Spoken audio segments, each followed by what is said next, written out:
오케스트라가 연주하는 듯한 서정적인 음악이 흐르는 가운데 태국의 지구가 비춰집니다. 평화로워 보이는 숲속에서 갑자기 대몬들의 사륙극이 벌어집니다. 약육강식이 지배하는 이곳에서 잠시의 방심은 죽음을 의미하죠. 6개의 날개를 가진 시천사들이 강림해서 파괴적인 광선을 지상으로 쏩니다. 창조주의 전령들인 시천사들은 데몬들을 실패작으로 규정하고 말살하고자 왔습니다. 엄청난 에너지가 지표에 적중하자 거대한 크레이터가 생기고 데몬들은 공격을 피해 땅속 깊은 곳에 스스로를 봉인하고 잠에 빠집니다.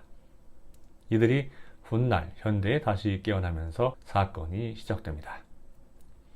부도 아키라는 평범한 고등학생으로 부모님은 해외 출장 중 사망하고 친구 미큐의 집에 얹혀 살고 있습니다. 그런 그에게 친구인 아스카료가 스포츠카를 끌고 들이닥칩니다. 료는 아키라를 차에 태우고 집으로 데려갑니다.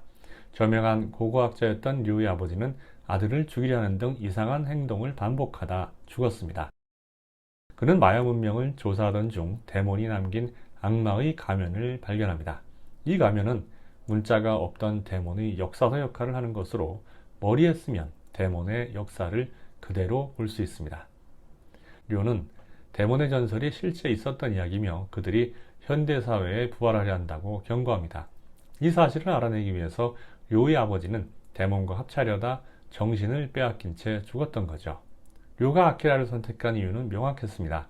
아키라의 깨끗한 영혼만이 최강 악마와 합체한 후에도 미치지 않을 수 있는 유일한 방법이라고 판단한 거죠. 집안에 있던 료와 아키라를 데몬들이 공격합니다. 인간보다 더 월등한 힘과 속도를 가진 데몬들의 추격을 받으며 두 사람은 여러 차례 위기를 맞지만 산탄총을 이용해서 데몬을 죽이면서 간신히 따돌립니다. 아키라는 빙하에서 죽었다는 부모님의 사인을 되돌아봅니다. 아키라는 당시 상황을 몰랐기에 료의 말을 듣고 의심을 해본 것이지만 실제로 아키라의 부모들은 빙하 속에서 깨어난 데몬들의 습격으로 죽습니다. 료는 데몬과 아키라를 합체시키려는 계획을 준비했지만 막상 아키라가 선뜻 하겠다고 받아들이자 주저합니다.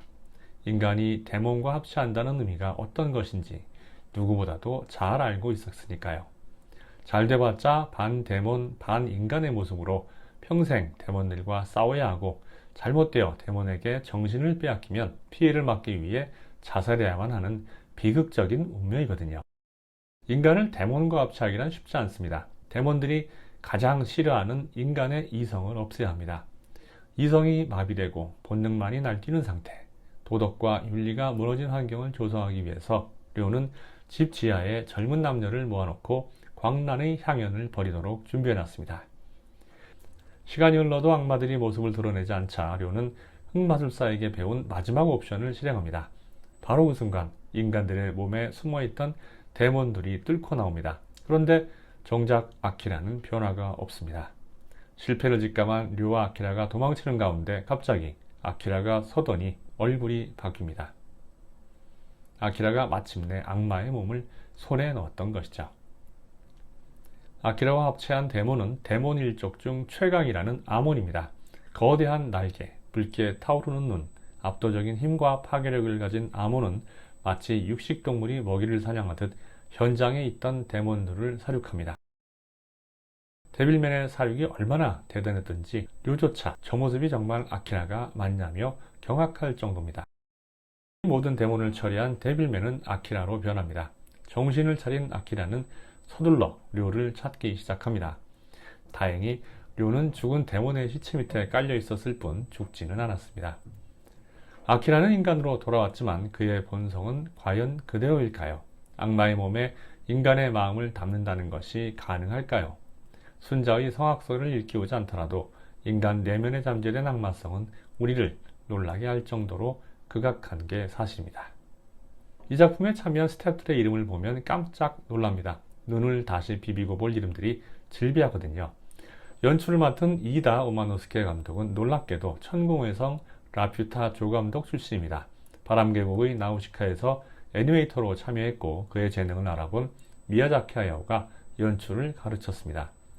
캐릭터 디자인 및 작화 감독인 코마츠바라 카즈오는 바람계곡의 나우시카, 은하철도 999 시리즈, 우주해적 캡틴 하럭의 작화를 담당했던 거장입니다. 지브리 스튜디오 특유의 그 부드럽고 몽환적인 화풍을 완성한 제작진들이 모여서 이런 하드코어 지옥도를 그려내다니 사람 일 정말 모르겠네요. 여기에 방점을 찍은 것이 바로 공각기동대의 OST를 만든 카와이 겐지의 음악입니다. 웅장하면서도 서늘한 그의 음악은 고대 신전에서 울려 퍼지는 장송곡처럼 듣는 이의 불안감을 밑바닥까지 긁어내죠. 데빌맨 탄생편은 다른 묵시록적 애니와 달리 어떤 희망찬 미래도 영웅의 다짐도 보여주지 않습니다. 그저 이제 전쟁이 시작되었다는 서늘한 암시만을 남긴 채 막을 내리죠. 만약 여러분이 80년대 일본 애니메이션이 도달했던 가장 어둡고도 높은 경지를 목격하고 싶다면 데빌맨 탄생편은 반드시 거쳐야 할 관문입니다.